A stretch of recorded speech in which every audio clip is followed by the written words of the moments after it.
President, মানে আমেরিকার president Donald Trump, উনি একটা মিটিং এ ছিলেন আপনার, সেখানে বিভিন্ন গভর্নরদের উদ্দেশ্যে উনি কিছু বক্তব্য দিচ্ছিলেন। সেখানে উনি কিভাবে ওনার ব্যয় সংকোচন করছেন, অপচয় রোধ করছেন, সেগুলো বলতে যে আমাদের বাংলাদেশ প্রসঙ্গটা একটু বলেছেন। এবং সেখানে উনি জানিয়েছেন যে আমাদের এখানে যে 29 মিলিয়ন ডলার উনি যে ওনাদের দিয়েছেন ইউএসআইডির মাধ্যমে, সেগুলো মানে একটা ছোট ফার্মের মাধ্যমে দুজন ব্যক্তি কি করে পেয়েছেন, একটা চেকের মাধ্যমে ওনারা ধনী হয়ে গেছেন হঠাৎ করে। মানে মূলত উনি বোঝানোর চেষ্টা করেছেন একটা বড় ধরনের অপচয় হয়েছে। তো এই বিষয়টা নিয়ে আমাদের এখানকার মিডিয়া তো বেশ তোলপাড় হচ্ছে। আপনি এই বিষয়টা সম্পর্কে আপনার মূল্যায়নটা কি? এটা আসলে কিভাবে কি হয়েছে? এটা কি আসলেই ছোট একটা সংগঠনের পক্ষে এত টাকা নেওয়া সম্ভব? নিলে পর সেটা ওনারা কিভাবে ব্যয় করেছেন, আদৌ ব্যয় করেছেন কিনা, এই বিষয়গুলো নিয়ে আপনার মূল্যায়নটা কি? না, ওই ধরনের অপচয় বা দুর্নীতির দিকেই ট্রাম্প সাহেব মানে অঙ্গুলি নির্দেশ করেছেন। যে এখানে একটা কথা, যে এই টাকাটা একটা ব্যাপক টাকা, আপনার 29 মিলিয়ন ডলার হচ্ছে বর্তমান এক্সচেঞ্জ রেটে কমপক্ষে 352 কোটি টাকা। এই 352 কোটি টাকা দেওয়া হয়েছে যে strengthening the political landscape in Bangladesh, অর্থাৎ রাজনীতির ক্ষেত্রটাকে সুসংহত করার জন্যই এই টাকাটা ব্যয় হয়েছে। এখন এই টাকাটা কাকে দিছে সেটা নিয়ে ট্রাম্প সাহেব একটা রহস্যের সৃষ্টি করেছেন। তিনি বলেছেন যে একটা ছোট অর্গানাইজেশন, তাতে মাত্র 2 জন স্টাফ আছে, মাত্র 2 জন। এবং আরো বলেছেন যে এই সংস্থাটা, এই ফার্মটা বলছেন উনি, বা এনজিও হতে পারে, এখানে থেকে 10,000 পায়, ওখান থেকে 10,000 ডলার পায়, এইভাবে অর্থাৎ টানাপোড়েনের মধ্যে এটা এতদিন চলছে। এটাই কিন্তু ওনার কথা থেকে ইন্ডিকেট হয়। তার মানে এটা একটা স্থাপিত হয়েছে বেশ কিছুদিন আগে, তা না হলে তো নতুন একটা ভুইফোর কোম্পানি বা ভুইফোর প্রতিষ্ঠান না। তাই এই ধরনের অর্গানাইজেশন বাংলাদেশে আছে। বাংলাদেশের অনেক এনজিও তো আছে যারা জি। একজন ব্যক্তি নামে চালায়, 2 জন ব্যক্তি নামে চালায়, এরকম অনেক প্রতিষ্ঠান আছে। তবে দেখতে হবে সেই সব প্রতিষ্ঠান কি আপনার পলিটিক্যাল ইস্যু নিয়ে কাজ করে কিনা, তাদের সাথে কি আমেরিকান এমবেসি বলেন, স্টেট ডিপার্টমেন্ট বলেন, তাদের কি দহরম মহরম উঠা বসা আছে কিনা। যদি থাকে তারা সন্দেহের মধ্যে পড়বেন, স্পেশালি যারা 2 স্টাফ এনজিও, তারা, জি। তাদের উপরে একটা সন্দেহের ছায়া ট্রাম্প সাহেব ফেলে দিয়েছেন। এটাই একটা ইয়ে, মানে মানে আমাদের দেশে কি এখানে এরকম আছে নাকি? আমাদের দেশে এরকম ছোট ছোট মানে দুইজন স্টাফ আছে থেকে কি এনজিও আছে নাকি?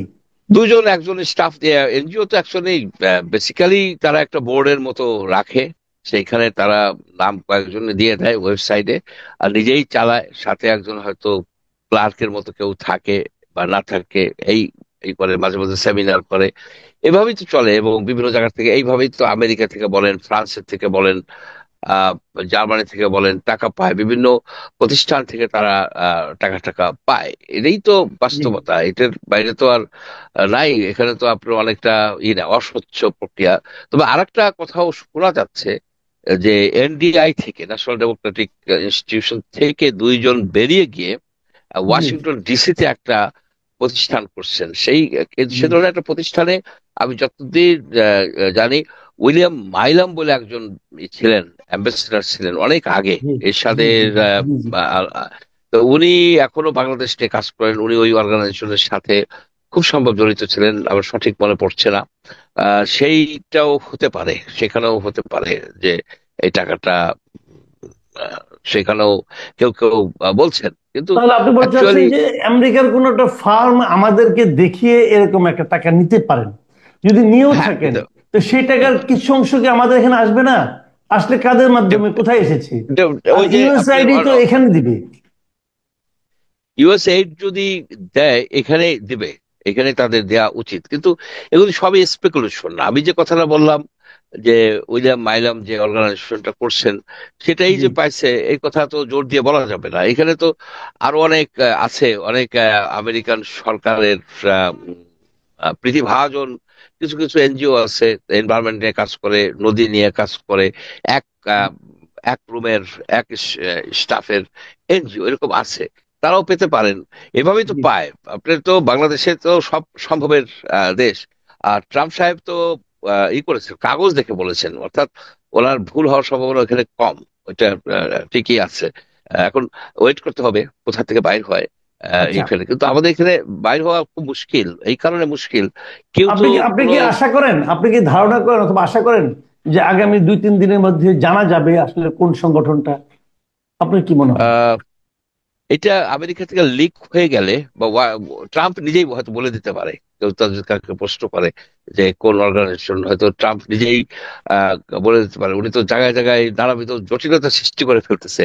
এই সত্য, মানে ফ্রুটিকা খায় আর কি বলা আর কি, যে আমেরিকা যে এখানে, উনি সেদিকে বললেন মোদী সাহেবের এসে যে আমরা ডিপ স্টেটের কোনো কাজ করি না। তাহলে এই $29 মিলিয়ন যে দিছে, এটা ডিপ স্টেটের কাজ। এটা তো বাংলাদেশের ভিতরের পলিটিক্স কে ইনফ্লুয়েন্স করার জন্যই উনি দিয়েছেন। তবে জি। বাংলাদেশের এখান থেকে বাইর করা মুশকিল। যেমন ধরুন যে আমাদের যারা অ্যাডভাইজাররা, তাদের আহ, তাদের যে আপনার সম্পদের হিসাব দেওয়ার কথা ছিল বহু আগে, জি। 3 দফা, হুম। 3 দফা আপনার তারিখ ই করা হয়েছে। লাস্ট তারিখ গেছে কিন্তু আপনার 16 ষোলোই তারিখে। ফেব্রুয়ারি 16 হ্যাঁ, তারিখ হ্যাঁ, হ্যাঁ। আপনার প্রোগ্রামে আপনি বলেছেন। এবং আপনি বলেছেন 16 তারিখের পরে যদি তারা না দেয় এই হিসাব, তাহলে তাদেরকে আপনি চোর হিসেবেই ভাববেন। আমি মনে করি আমিও তাদেরকে চোর হিসেবেই ভাববো, যে তারা কিছু তার লুকাচ্ছে। না, এমনও তো হতে পারে তারা দিয়ে ফেলেছে গোপনে। গোপনে দিলে তাতে লাভ আছে কি? আপনার যদি গোপনে যদি দিয়ে থাকে, কেন গোপনে দিবে কেন? তারা দিছে, আপনার 3 জনের নাকি দিচ্ছে গোপনে। গোপনে কেন? পাবলিকের ভয় পায় কেন তারা? তাই সেই জন্য এই উদাহরণটা আনলাম এই কারণে, যে জি। বাংলাদেশের কোনো প্রতিষ্ঠান, এনজিও বলেন আর সরকারি প্রতিষ্ঠান বলেন, এই যে যারা স্বচ্ছতার কথা বলে পার করতে করতে এসে ক্ষমতায় আহ, অধিষ্ঠান হয়েছেন, তারা তাদের সম্পদের হিসাব দিবেন না।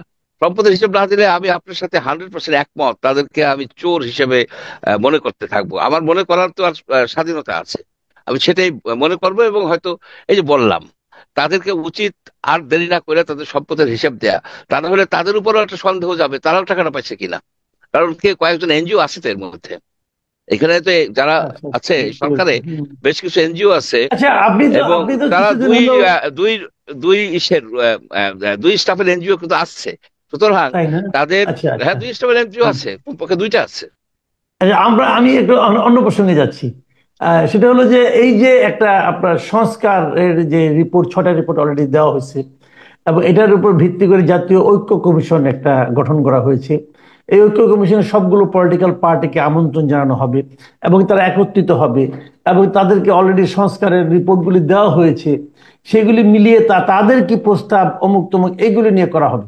কিন্তু এর মধ্যে আবার দেখলাম আজকে বিএনপির ভারপ্রাপ্ত চেয়ারম্যান তারেক রহমান বলেছেন যে বিএনপির 31 দফা রাষ্ট্র কাঠামো মেরামতের যে রূপরেখা ঘোষণা করা হয়েছে, তার মধ্যেই নাকি জনগণের মুক্তি নিহিত নিহিত আছে। তো সেটা যদি থাকে, এবং উনি এটাও বলেছেন যে এখন অনেকেই রাষ্ট্র মেরামতের কথা বলছে, কিন্তু বিএনপি গত 2.5 বছর আগেই সেই কথা জাতির সামনে তুলে ধরেছিল। তাহলে এখন এই কথাটা শোনার পর আপনার কি মনে হয় যে সরকারের উদ্যোগে যে সংস্কার কমিশনের যে রিপোর্টগুলি পাওয়া গেছে, সেই রিপোর্টগুলি নিয়ে জাতীয় ঐক্যমত্য গঠন করা খুব সহজ হবে? অসম্ভব। অসম্ভব কেন? যতগুলি রিপোর্ট আসছে তার মধ্যে গোটা তিনেক রিপোর্ট আমি পুঙ্খ না হোক আমি পড়েছি। একটা জি। রিপোর্ট আছে 200 পাতার, যে আপনার জনপ্রশাসনের সংস্কার রিপোর্ট। এইখানে আপনার এক একজনে এক এক রকমের কথা বলছে। আমি যে একটা মেজর ইস্যুর কথাই বলি, যে আপনার আহ, আহ, এই জনপ্রশাসন মন্ত্রণালয় আহ, আহ, 4টা প্রদেশে ভাগ করতে বলছে বাংলাদেশকে, 4টা প্রদেশ। হুম। আবার এই নির্বাচন সংক্রান্ত কমিশন ই করছে, আপনার প্রপোজ করছে দ্বিকক্ষ বিশিষ্ট ই করতে হবে, পার্লামেন্ট। পার্লামেন্ট করতে হবে। এখন আপনি দুটাই ইস্যুই ধরেন, যে 4টা প্রদেশ যে করবে এবং ঢাকাকে একটা প্রদেশের মর্যাদা দিয়ে দিল্লির মতো করতে চাচ্ছে, অর্থাৎ প্র্যাকটিক্যালি 5টা প্রদেশ করবে। একটা ইউনিটারি রাষ্ট্র আমরা, এই 5টা প্রদেশ বা 4টা প্রদেশ করতে গেলে যে এলিমেন্ট গুলি থাকা দরকার, অর্থাৎ লিঙ্গুইস্টিক ডাইভার্সিটি, যে কিছু লোক আপনার অন্য ভাষায় কথা বলে, যেমন কাবেক এই কানাডার ফ্রেঞ্চ ভাষায় কথা বলে বসে তারা আলাদা রাজ্য হয়ে যেতে চায় বা হয়েছেও। আপনার এথনিক ডাইভার্সিটি থাকতে হবে। আপনার 99% লোক বাংলা ভাষায় কথা বলে, 99% লোক এথনিক্যালি বাঙালি, আপনার জি 91% লোক ইসলাম ধর্ম, একই ধর্ম, সেখানে কোনো ডাইভার্সিটি নাই। সেই জায়গায় আপনি চারটা প্রদেশে কিভাবে কোন যুক্তিতে ভাগ করবেন, এটা আমার মাথায় খেলে না। ইউনিটারি রাষ্ট্র এটা, এখানে ইউনিটারি একটা রাষ্ট্র আছে, সেখানে আপনি আপনার দ্বিকক্ষ বিশিষ্ট যদি করতে যান, না ঠিক আছে, এটা একটা আপনি যেটা বিশাল। বললেন এই যে সেলফ কন্ট্রাডিকশন, এর কারণে হয়তো এটা বাতিল হয়ে যাবে, কিন্তু এখানে তো বাতিল হলে তো সমস্যা নেই, দুই একটা বাতিল হতেই পারে। কিন্তু আমার কথাটা হলো কি যে রাজনৈতিক দলগুলোর সঙ্গে এই সংস্কার কমিশন নিয়ে জাতীয় ঐক্যটা প্রতিষ্ঠা করা সম্ভব অথবা সহজ হবে কিনা। হবে না। হবে না কেন? আপনি দেখেন, এটা না একটা হলে কি হবে? আহ, হ্যাঁ, না হলে, না হলে কি না হবে? হলে না হলে কোনো সংস্কার হবে না। যে সংস্কারটা ডক্টর ইউনূস উইদাউট কন্ট্রোভার্সি করতে পারতেন, সবাই সাপোর্ট করতো, সেটা হচ্ছে কি যে আমাদের দুর্নীতি বিরোধী আইনকে শক্তিশালী করে ফেলতেন, তার কাঠামোকে আরো শক্তিশালী করতে পারতেন, আরো ম্যান পাওয়ার নিতে পারতেন। সেটা উনি করেন নাই।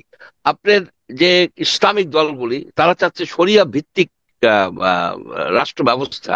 সেটা যদি না হয়, তারা সশস্ত্র বিপ্লব করবে বলে একটা ইসলামিক দল আজকে ঘোষণা দিয়েছে।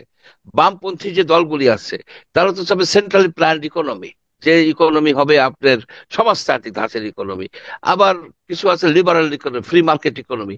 এই এই সব বিভিন্ন মতবাদের রাজনৈতিক দলগুলিকে আপনি একটা জায়গায় কিভাবে আনবেন? এটা একটা একটা উদ্ভট আইডিয়া নিয়ে আসছে এখানে।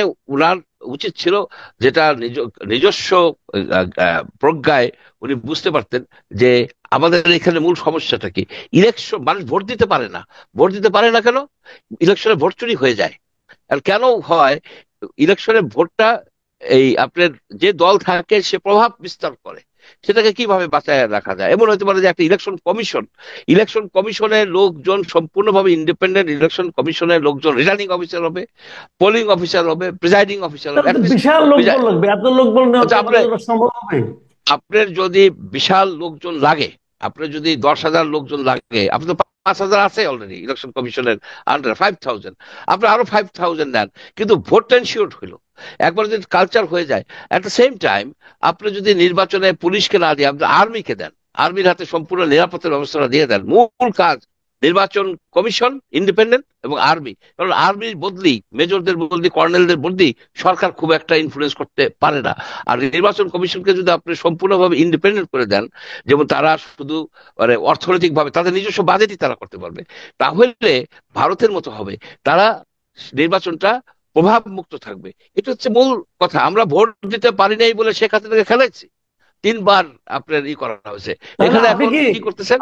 আপনি কি তাহলে সামনে একটা খুব মানে একটা একদম নিরপেক্ষ এবং একটা খুবই সুন্দর ভোটের সম্ভাবনা দেখছেন না না, আমি এই দেখি না। সরকারের অধীনে? আমি দেখি না কেন? আপনি দেখেন যে আমলাতন্ত্রের মধ্যে একটা বড় ধরনের জটিলতা সৃষ্টি করে ফেলতেছে। যারা ডিসি ছিল, সব ডিসিদেরকে ফায়ার করে দিচ্ছে। 2014 সনে, 2018 সনে, 2024 সনে যারা ডিসি ছিল সব ফায়ার করে দিচ্ছে। ডিসিরা তো এককভাবে নির্বাচন চুরি করে নাই, ডিসিরা না, চাপের মুখে তারা কাজ তো করে। তারা তো না হোক চাপের মুখে, কিন্তু আপনি এটা কিন্তু আমি আপনার সঙ্গে একমত হচ্ছি না এখানে। আমার তো মনে হচ্ছে যে ডিসি যারা ছিল তখন তো শেখ হাসিনা তার খুব প্রিয় ভাজন লোকদেরকেই ডিসি বানিয়েছিল তার নির্বাচনটাকে রিগিং করার জন্য অথবা তার মতো করে করার জন্য। তো সেই লোকগুলো তো আসলে স্বৈরাচারের দোষরই ছিল, তাদেরকে বাদ দেওয়াটা আমি আচ্ছা, মনে করি সঠিক ছিল। ধরেন না, ঠিক আছে, আপনি 2014 সনে হ্যাঁ 153টা সিটে নির্বাচন হয় নাই। নির্বাচন হয় নাই কেন? যারা প্রতিদ্বন্দ্বী, আওয়ামী লীগের যারা প্রতিদ্বন্দ্বী ছিল, তাদেরকে ধাওয়াইয়া কিংবা তাদেরকে টাকা দেয়া প্রলোভিত করে তাদের মনোনয়ন পত্র জমা দিতেই দেয় নাই। সেখানে তো ইলেকশনই হয় নাই। অনেক অনেক ডিস্ট্রিক্টে কোনো ইলেকশনই হয় নাই। সেই ডিসিকে আপনি খেদাই দিবেন? আপনি খেদাই দিবেন? আপনার শুধু ডিসির একা তো না, যে presiding officer, polling officer, presiding officer, police মিলে সম্পূর্ণভাবে। তাহলে ভবিষ্যতে যেটা হবে, যে আপনি কেউ ইলেকশন করতে চাবে না। এই ডিসিরা, বর্তমানে ডিসিরা তো নেক্সট ইলেকশন করতে গেলে তারা ভয় পাবে যে ইলেকশনের পরে আমাদেরকে 25 বছর হম আমাদেরকে চাকরিচ্যুত করে ফেলবে। বেটার বুঝতে পেরেছি। আপনি এখন একটা আইন করেন, আপনি ইলেকশন কমিশনের হাতে সম্পূর্ণ নির্বাচনটা দিয়ে দিবেন, মেইন নির্বাচন। ইলেকশনের ডিস্ট্রিক্ট ইলেকশন অফিসাররা কি রিটার্নিং অফিসার হইতে পারে না?